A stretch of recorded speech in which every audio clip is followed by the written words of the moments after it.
पाला राजा देहे ऐठाइल आके कब देहिया के दे बया गियाइल। ए राजा जी मारतावे पाला राजा देहे ऐठाइल आके कब देहिया के दे बया गियाइल।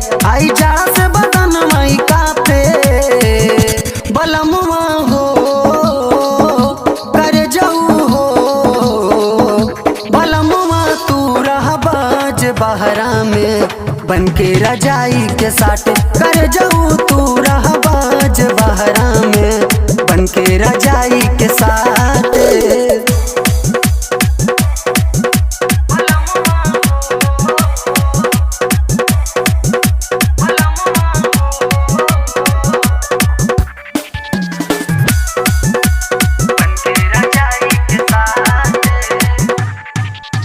लागे ना लाज राजा में हर के छोड़ के कैसे बसेला तू बहरा में। कामे उम्र में छोड़ के गईला रहेला जवानी रोज लहरा में।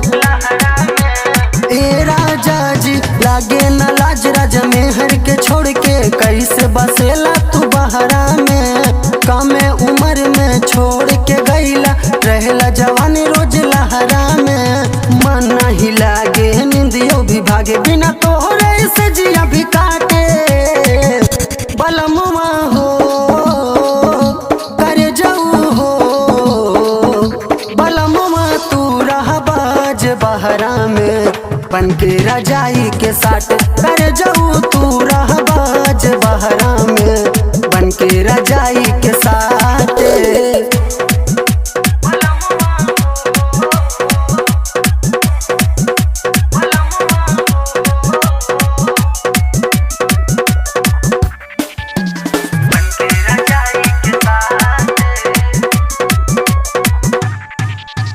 बाहर कमाई प्रेमी राजेश गईले बाकी अपना लुबाई लेके गईले हो।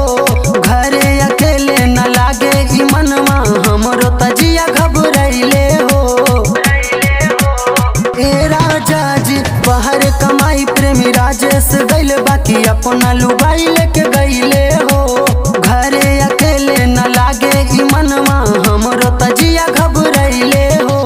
घर के भीतरिया जुआ भी डरे बोला तन्नू के दुख के बाटे बलमुआ हो कर जाऊ हो बलमुआ तू रह बाज बहरा में बनके रजाई के साथ कर जाऊ तू रह बाज बहरा में